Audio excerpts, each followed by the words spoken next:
Bismillahirrahmanirrahim. Assalamu alaikum dear students. I am Kaisar Israr and you are watching our YouTube channel Al Wajid Academy of Sciences. If you are new on our channel then please subscribe our channel and press the bell icon. Bismillahirrahmanirrahim. Today we are discussing about the lecture number 1 of the first year class. देखिए भाई आज हमारा सबसे पहला lecture है और हम सबसे पहला चैप्टर जो है मेजरमेंट्स वही पढ़ने जा रहे हैं बट उससे पहले आपको इंट्रोडक्शन जो है उसका कुछ पता होना ज़रूरी है। ठीक है, अगर आपको मेन बातों का पता होगा तो तभी उससे आगे हम चलने के काबिल होंगे, अदरवाइज तो हमें पता ही नहीं होगा कि हम फिजिक्स क्यों पढ़ रहे हैं। तो सबसे पहले देखिएगा आज के लेक्चर नंबर 1 के अंदर जो कि हमारा चैप्टर मेजरमेंट्स है उसके अंदर सबसे पहले आज हम डिस्कस करेंगे इंट्रोडक्शन ऑफ द फिजिक्स।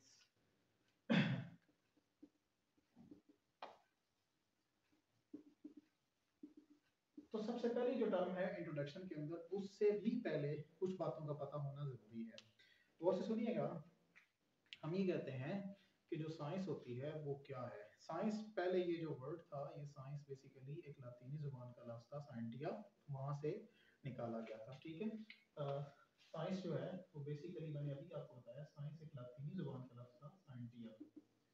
ठीक है, और उसका मतलब क्या था? उसका मतलब था नॉलेज।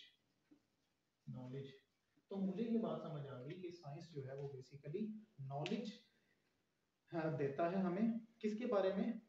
पूरी दुनिया के बारे में। तो पूरी दुनिया के बारे में किस तरह से हम उसको मालूम करते हैं? तो हम कहते हैं कि सर इसकी जो बुनियाद है वो दो बातों की होती है। कौन कौन सी बातें हैं? साइंस जो है वो दो बातों को डिस्कस करती है, यानी ऐसा नॉलेज जो हम कहाँ से निकालते हैं। नंबर 1, सबसे पहले हम उस चीज को ऑब्जर्व करते हैं, यानी ऑब्जर्वेशन से हमें पता चलता है। प्लस नंबर 2, दूसरे नंबर पे हम क्या करते हैं? एक्सपेरिमेंट्स।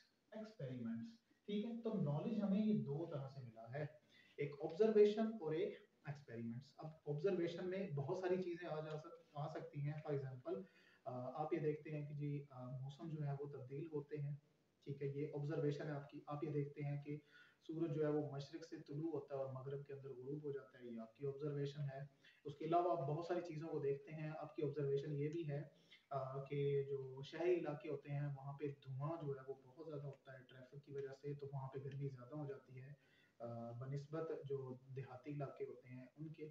ठीक है, तो ये बहुत सारी चीज़ें जो है वो ऑब्जर्वेशन में आ जाती हैं। यानी हमें वैसे भी पता है कि अगर कार्बन डाइऑक्साइड जो है अगर उसकी कंटेंट ज़्यादा हो जाती है तो कार्बन डाइऑक्साइड की कंटेंट की ज्यादती की वजह से क्या होता है, टेम्परेचर जो है वो आहिस्ता आहिस्ता इंक्रीज होना शुरू हो जाता है। तो ये ऑब्जर्वेशन में चीजें आती हैं।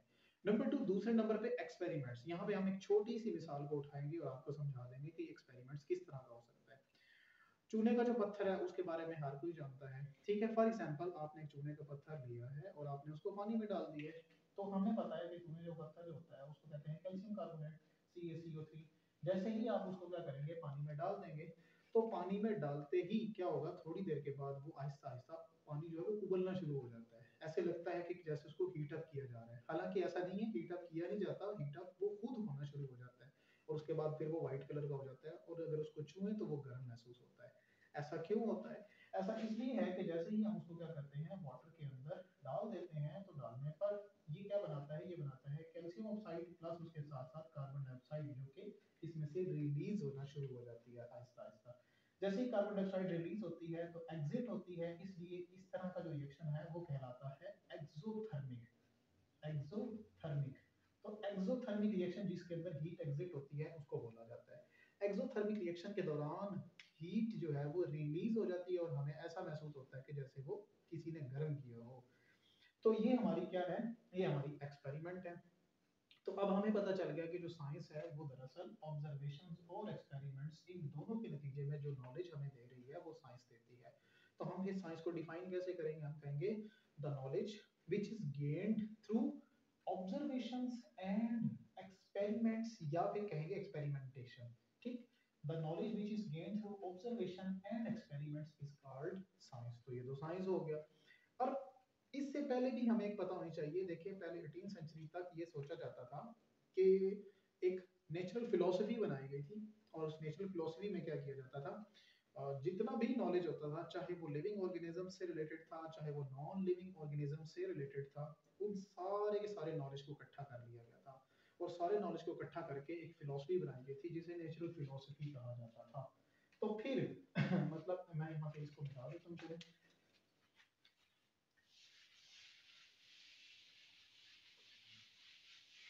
तो हुआ क्या था कि मैंने आपको ये बताया कि सबसे पहले बनाई गई थी नेचुरल फिलोसफी।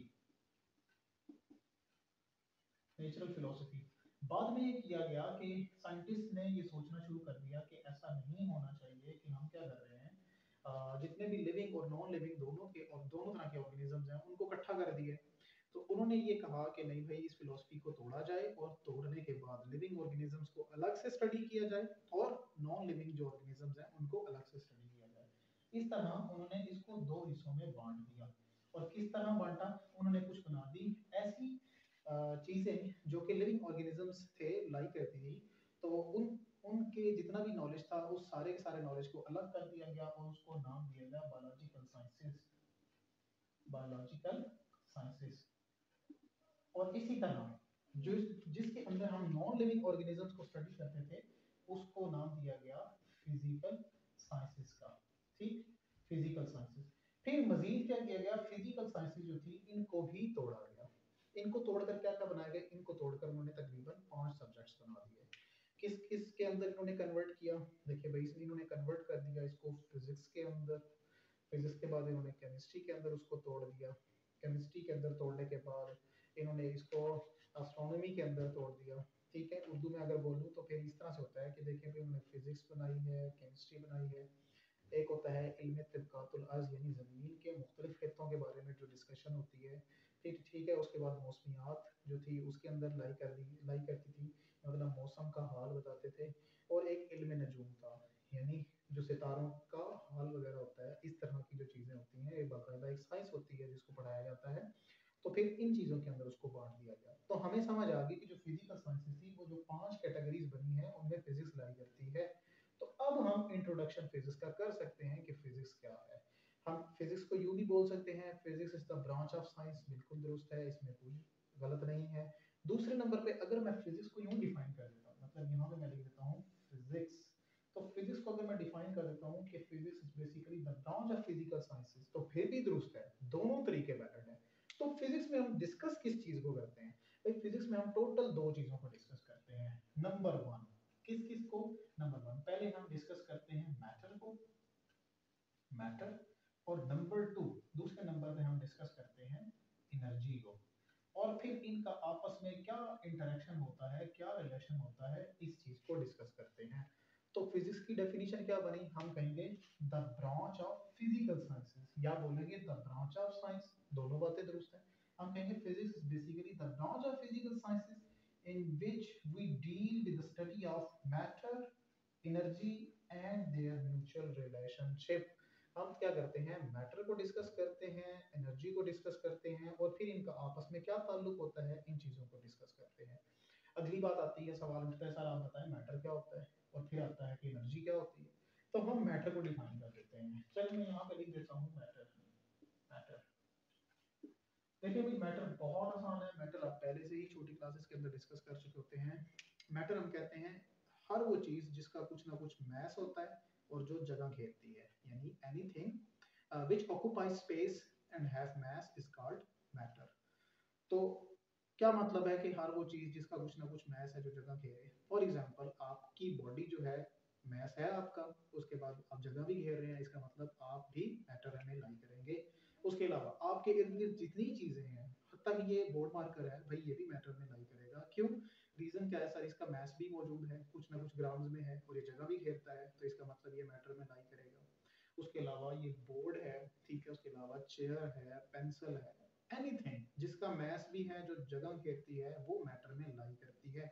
एयर भी मैटर में लाई करती है, ठीक है, क्योंकि हमें पता है कि इसकी स्टेट्स के अंदर, यानी मैटर की स्टेट्स के अंदर गैसियस स्टेट जो है वो भी तो आती है, जो कि third state of the matter है। तो गैसेस भी लाई करती हैं, इट मींस दैट एयर जो है वो भी मैटर में लाई करेगी। तो हमें समझ आ गई कि मैटर क्या होता है। तो फिजिक्स मैटर को डिस्कस करता है, नंबर टू वो एनर्जी को डिस्कस करता है। अब हम यहाँ पे लिखेंगे एनर्जी। तो एनर्जी क्या चीज है, एनर्जी, एनर्जी कहते हैं, फॉर एग्जांपल मैं आपको ये बताता हूँ कि अगर मैंने क्या किया है, मैंने कुछ खुराक खाई है, खुराक खाने के बाद मेरे अंदर क्या होती है, मेरे अंदर काम करने की सलाहियत पैदा हो जाती है, मतलब मैं कोई ना कोई काम अंजाम दे सकता हूँ। मेरे मसल्स जो हैं उनको एनर्जी जो है वो मिलती है। तो इसका मतलब ये है कि हर वो बॉडी जिसके अंदर जो वर्क करने की सलाहियत मौजूद होती है, एबिलिटी मौजूद होती है, वो एनर्जी कहलाती है। तो अब एनर्जी को डिफाइन कैसे करेंगे? हम कहेंगे the ability of a body to do work is called energy. यानी हर वो बॉडी जिसके अंदर काम करने की सलाहियत मौजूद है, तो वो क्या कहलाती है? एनर्जी। हम उसकी टाइप्स को डिस्कस नहीं कर रहे यहाँ पे कि मैकेनिकल है, मैकेनिकल के आगे से टाइप, काइनेटिक, पोटेंशियल, नहीं। हमने जस्ट आपको छोटी छोटी टर्म्स बताई हैं। हमने ये बताया कि एनर्जी क्या होती है, ठीक है? एनर्जी को डिफाइन कर दिया हमने, मैटर को डिफाइन कर दिया। अब मैटर और एनर्जी का आपस में क्या कॉम्बिनेशन है, इसको जो डिस्कस करती है branch of the physical science, उसको फिजिक्स कहा जाता है। तो ये हमारे इंट्रोडक्शन में मेन बातें शामिल थी। इंशाल्लाह नेक्स्ट लेक्चर्स के अंदर हम यहाँ पे डिस्कस करेंगे कि कौन कौन सी क्वांटिटीज होती हैं, फिजिकल क्या होती हैं, उसके बाद बेस क्वांटिटीज डिराइव, ये कौन सी चीजें हैं, इनको इंशाल्लाह नेक्स्ट लेक्चर में कवर करेंगे। तब तक के लिए हमें दीजिए इजाजत। अल्लाह हाफिज।